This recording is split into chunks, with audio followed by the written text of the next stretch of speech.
Sige. Mayor, mayong buntag, no? Namin karon sa imong munisipyo. Pwede mo ko itong background kay doon na may lagi suspension na isave daw din sa imo. May tag background gamay ani Mayor, sige ni tabo. Ang natabo niya na sukad pa man na sa 2019 nga pangitabo kanya kana gani nga time dili pa ako mayor na ang akong misis. So ang Alfra Ventures nagtukod og establishment din na sa Barangay Panabol. Kaya ang ila ko nung mabutang sila og mga coffee shop kunya at the same time daking area para sa ilang hotel nga Novo Hotel sa Camiguin.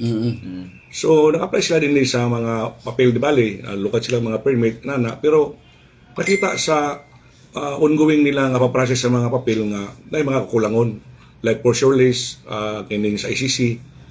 So karon niabot sa puntong nagsugod sila og trabaho nga ilang gibakho ang mga balas. So naiguang corals na nagreklamo rin nga lumulupyo dito. Na timing nga ang DNR ni nagkandak og meetings. So ang DNR mismo may nagkandak nito sa inspeksyon. Ilang gibalidate kung sa katinood. So nakita gin nga ang ilang gihimo nakakuan gid sa corals. So mo nga napakanaog ang DNR o ang LGU ang BFAR nga ipaundang ang trabaho. Kay illegal man lang gibuhat. So kanang time kang Mayor Gagang ako misis. So gani napay unom ka resolusyon ana nga kanang nag file nga complaint sa ako kanang Vice Mayor nga ilang gigamit. Aware sana kay siya Vice Mayor. Tanan nga kining pagpahatag sa resolution, tanan nga requirements sa DNR BFAR, aware siya na o kung sino tabo sa Alfra Ventures o ang LGU. Nga na-stop kinang operation. Until now, wala operasyon nga naitabo. So karon nakadto si Mayor Gagang uban si Kagawad Edwin Macabinlar o si Kagawad Marban dito sa BFAR. Sa time kana ang Regional Director si Teodoro Bacolod.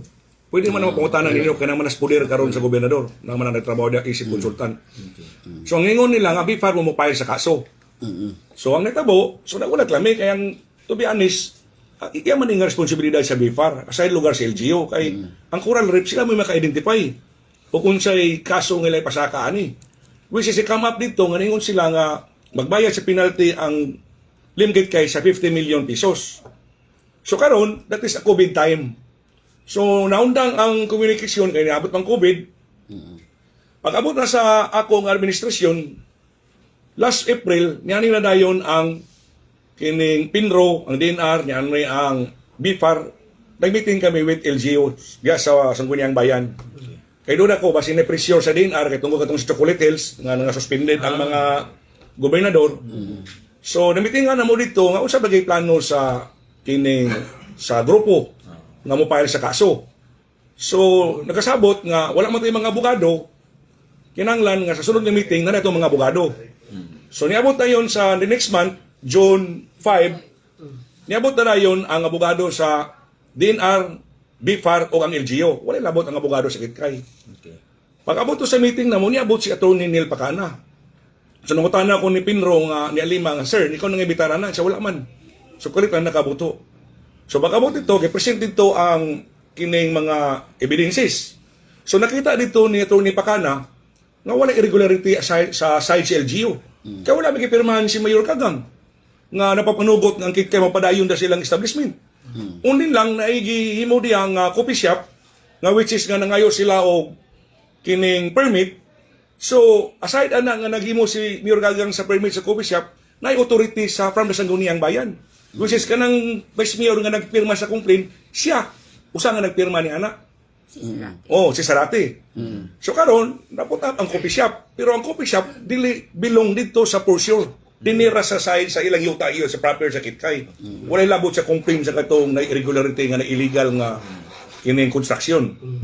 So karon ang nagtabo ni come up dito nga ningon si Atty. Pacana nga sige, kung gusto mo nga kasi manumbong nato, kami ang Kapitulyo manumbong, ang Provincial Legal Office. Kami manumbong niya na o niya ang LGU lang mo mag-witness o maghatag sa mga supporting nga mga documents. So mo nga sa minutes na-aprobahan with among the lawyers nga ang Kapitulyo may manumbong. Kaya agi na sa kunog tabang sa Kapitulyo sa LGU, kaya ang LGU Dili, kung di makakaya may pagbayad sa abogado, pero in the long run, dako-dako ang bago sa munisipyo. So, ito nga, napapatudan nga, ito ni ang Provincial Attorney Supis mo file sa kaso. Ningon pa nga ni sa Attorney Pacana nga, Mayor, baka sabi mo na kay 50 million nga damyos, diya mahulog sa LGU. Kung salamat ka na attorney kung may tabo na. After 2 weeks, nagpadala na yun si Attorney Pacana sa sulat, address to the Sangguniang Bayan o sa akong opisina, nga mga silang authority, authorizing the Provincial Legal Office to file a case against Alpha Ventures. So karon, nagunang-una ang Sangguniang Bayan kay ang sa minutes, katuraman ang ebidensya nga supporting documents o ang witness. Wala man to sa minutes ang authorizing sa Provincial Legal Office. So, pag the other day, ilan na yung gikuha ang Vice Mayor? Si Tomas Sarati, si Lori Ramoso, si Tantoy Macabinlar o si Blas Sarati o ang kapitan sa Panabol. Gipanto sa Cagayan, dito sa tubangan sa opisina sa gobernador. Gipapirma sila sa taggan kay nga mga annexes nga mga papel, gipapirma. Wala may basaha, kay dili pwede basahon katubangan sa gobernador. Unsa to, Mayor? So muna kina karon. To think nga katong ilang gipirmahan, gipasabot sila nga muna to siya ang authority sa Sangguniang Bayan paghatag sa Provincial Legal Office nga which is pila ra sila kabog, dili sila majority. Kaya mo may gipatuon nila nga dili na ay magbasa ka muna na siya ang nimo. Ang nagtabo dahil katong gipapirma nila, muna nitong pirma nga versus sa ako, aging sa ako nga nanumbong ang Vice Mayor ang tulo kagawad. Kaso na rin so. Administrative. Oh. So, meaning, wala ka pa gipatubag sa mayor? Or Sa bahay. So karon, Oh. pag-abot sa Lunes, sesyon sila diya. Pag sesyon, Karon nga Lunes. na mga last 3 Mondays na lang nagtabo. So ngaron, sesyon sila. Di pa, imbitan ko la other matters, kipanto ko rito. Ang tulo ka kagawad ng Vice Mayor na nga kung pasaylo nga Mayor, pasaylo kami. Kaya wala may nasayod sa among gipirmahan. Kaya pagtuon na mo ang gipirmahan na mo mutuang authority sa Sangguniang Bayan. Dili diya kay katong pirma aging sa imo. Ikaw pwede mo pailan sa oral permission anak kay namirma mo din ni sa pagsugod sa since 2019 ang tug karon.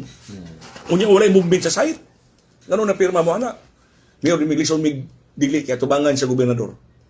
So muna nga karon kitagaan na may complaint, ipadalaan mo yung sulat o akong abogado, nag 15 days, kitagaan may 15 days. So nagtabo, not extendable pag yun. Kaya grabe ka rush ang ilang pag-file sa kaso kontra sa ako. Naroon kayo nga political harassment.